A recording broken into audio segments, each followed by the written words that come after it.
네, 평안하십니까? 오늘도 말씀 통해서 은혜 받는 시간 되기를 소망합니다. 오늘 하나님께서 우리에게 주신 말씀은 욥기 32장 1절부터 10절 말씀입니다. 욥기 32장 1절부터 10절 말씀 제가 읽어드립니다. 욥이 자신을 의인으로 여김으로 그 세 사람이 말을 그치니 람 종족 부스 사람 바라겔의 아들 엘리후가 화를 내니 그가 욥에게 화를 내면 욥이 하나님보다 자기가 의롭다 하미요. 또 세 친구에게 화를 내면 그들이 능히 대답하지 못하면서도 욥을 정죄 함이라. 엘리후는 그들의 나이가 자기보다 여러 해 위임으로 욥에게 말하기를 참고 있다가 세 사람의 입에 대답이 없음을 보고 화를 내니라. 부스 사람 바라겔의 아들 엘리후가 대답하여 이르되 나는 연소하고 당신들은 연로함으로 뒷전에서 나의 의견을 감히 내놓지 못하였노라. 내가 말하기를 나이가 많은 자가 말할 것이요 연륜이 많은 자가 지혜를 가르칠 것이라 하였노라. 그러나 사람의 속에는 영이 있고 전능자의 숨결이 사람에게 깨달음을 주시나니 어른이라고 지혜롭거나 노인이라고 정의를 깨닫는 것이 아니니라. 그러므로 내가 말하노니 내 말을 들으라. 나도 내 의견을 말하리라. 아멘. 우리가 다시 욥기 말씀으로 돌아왔습니다. 이제 욥기 32장부터 37장은 이제 욥기라는 책 전체를 4개의 큰 부분으로 나누었을 때 이 세 번째 부분에 해당하는데 앞서 이어져 왔던 이제 욥과 욥의 친구들의 대화가 끝나고 여기서는 이제 새로운 사람 엘리후라는 사람이 등장하여서 이제 변론을 하는 부분이 욥기 32장부터 37장까지의 내용입니다. 엘리후의 이름의 뜻을 보면 그분이 나의 하나님이라는 뜻입니다. 그리고 람 종족의 부스 사람 바라겔의 아들이라는 그의 상세한 출신과 가족관계를 기술해 놓은 것을 보면 그가 상당히 영향력이 있고 잘 알려져 있었던 사람이다라는 것을 의미합니다. 이제 말씀에 기록된 엘리후의 몇 가지 특징을 살펴보면 먼저 그는 이제 욥이나 욥의 친구들보다 나이가 어리다라는 것을 알 수 있습니다. 4절에 보면 기록되기를 그들의 나이가 자기보다 여러 해 위임으로 말하기를 참고 있었다라고 기록하고 있습니다. 이제 여러 세대가 어우러진 가족 모임에 가시면은 이제 어른들이 이야기하는데 옆에서 아이들이 와가지고 말을 거들라 그러면 이제 뭐라고 하죠? 애들은 빠져. 어른들 이야기니까 애들은 빠져. 그렇게 하죠. 이제 그러한 나이에 따른 위계 질서가 우리 문화권과 비슷하게 이스라엘에도 존재하였기 때문에 이 나이 어린 엘리후가 처음에는 잠잠히 있었다라고 합니다. 그런데 이 욥과 욥의 친구들의 대화가 그치고 침묵이 이어지자 이를 가만히 듣고 있었던 엘리후가 이제 대화에 참여합니다. 그가 대화를 듣고 있자니 욥도 잘못했고 욥의 친구들도 잘못했다라는 것이죠. 욥의 문제는 그가 억울함을 당한 것은 이해하지만 그가 정말로 아무 잘못도 없다. 나는 의롭다라는 것을 하나님도 아신다라고 강력하게 이 어필하는 것이 하나님보다 내가 더 의롭다라고 말하는 것처럼 들린다.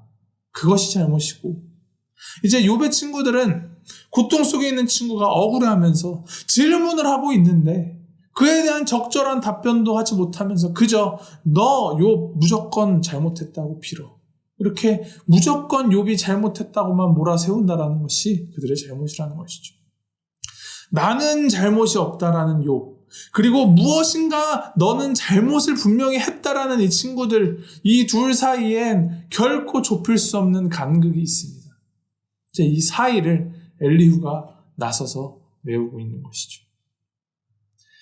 이러한 엘리후의 의도는 좋았습니다. 그런데 하나님이 나의 하나님이다 이름처럼 이렇게 자신 있게 나아가는 인간 엘리후가 범한 실수가 있습니다.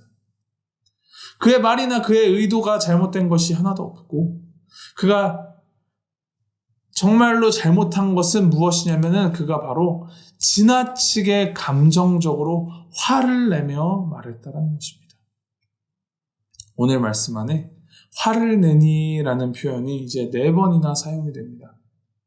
그만큼 명백하게 그가 화를 내고 있었음을 우리는 알 수 있습니다. 당연히 인간이니 화가 날 수 있죠. 화도 우리가 가진 감정 중에 하나이기 때문에 화가 나는 것은 어쩔 수 없는 것입니다.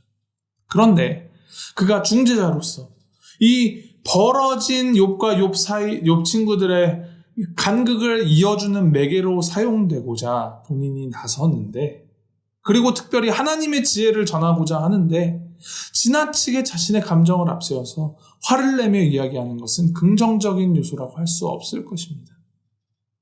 메신저로서 엘리후가 하나님의 지혜의 메시지를 전하는데 메신저의 이 어떠함 때문에 전달하고자 하는 그 본연의 메시지 자체가 왜곡되고 잘못 비춰질 수 있다는 것이죠.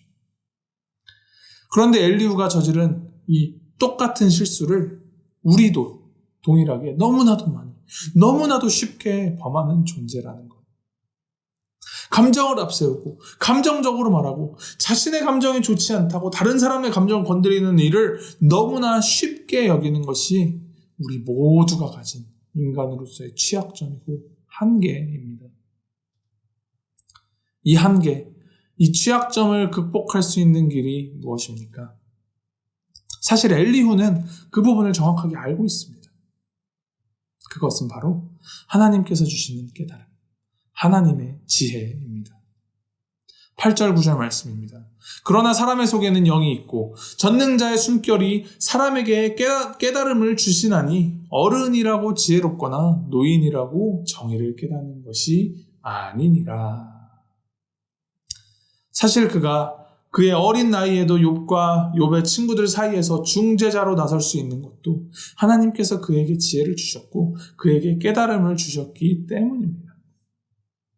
하나님의 가장 작은 어리석음이 인간의 가장 큰 지혜보다도 훨씬 더 크고 하나님의 가장 약함이 사람의 가장 강함보다 훨씬 강합니다. 이 하나님의 계획과 하나님의 지혜는 우리의 생각을 뛰어넘으며 가장 온전하고 가장 완전한 길로 우리를 인도하여 주십니다. 그렇기 때문에 우리는 하나님의 지혜를 구하며 하나님의 지혜로 우리를 채워나가야 합니다. 진정으로 하나님의 지혜를 깨닫고 진정으로 하나님의 지혜로 살아가는 자는 자신의 어떠함을 앞세우지 않고 자신의 어떠함을 주장하지 않기 때문에 우리의 가장 약한 부분, 우리의 감정이나 죄악된 마음까지 다 하나님의 지혜로 덮어가며 그 하나님의 사랑의 마음으로 다른 사람을 품어주고 보듬어 나갈 수 있으며 온전히 하나님이 원하시는 바를 이루어갈 수 있습니다. 사도 바울이 갈라디아서 2장 20절에서 이렇게 고백하죠. 내가 그리스도와 함께 십자가에 못 박혔나니 그런즉 이제는 내가 사는 것이 아니요 오직 내 안에 그리스도께서 사시는 것이라. 이제 내가 육체 가운데 사는 것은 나를 사랑하사 나를 위하여 자기 자신을 버리신 하나님의 아들을 믿는 믿음 안에서 사는 것이라. 이 하나님의 가장 놀라운 사랑과 가장 완전한 지혜가 드러난 자리, 바로 십자가입니다. 그리고 주님께서는 우리 각자에게 또 그 십자가를 맡겨주셨습니다. 그 십자가의 길을 걸어가는 것, 그 십자가의 길을 따라가는 것이 우리의 지혜입니다. 그러니 곧 주님이 달려 죽으신 그 십자가의 죄 많은, 허물 많은 그 우리의 약함을 못 받고 예수님이 우리 안에 온전히 사시게 하는 것, 그것이 참 지혜일 줄 믿습니다. 이를 기억하며 지혜롭게 살아가는 우리가 되기를 소망합니다. 하나님의 참된 지혜로 살아가며 사랑의 마음으로 그 사람들과 사람들 사이를 지혜로 이어나가는 우리가 되기를 주님의 이름으로 소망하고 축복합니다. 함께 기도하시겠습니다. 하나님 아버지, 크신 사랑으로 놀라운 지혜로 우리를 인도하여 주시고 우리에게 그 사랑과 그 지혜를 전하여 주시려 예수 그리스도를 보내어 주심에 주님 감사드립니다. 하나님, 우리는 여전히 죄인이며 우리의 마음대로 하고자 하며 하나님이라는 이름을 앞세워서 나의 것을 정당화시키고 합리화시키려는 그런 어리석음을 범하지 않았나 주님 회개합니다. 하나님, 나의 생각이나 나의 지식, 나의 경험으로 다른 사람들을 바꾸어 달려드는 그런 어리석음을 범하지 않도록 인도하여 주시고, 오직 영원한 완전한 지혜의 하나님께서 보이신 그 사랑과 겸손, 또 온유와 화평의 마음으로 그들에게 그리스도의 십자가에서 보이신 그 지혜만을 전하는 우리가 되도록 주님 인도하여 주시옵소서. 온전한 주님의 도구가 되어 주님께 사용되는 우리가 되기를 소망합니다. 주님, 우리를 주님의 방법으로 빚어가 주시옵소서. 예수 그리스도 이름으로 기도하였습니다. 아멘.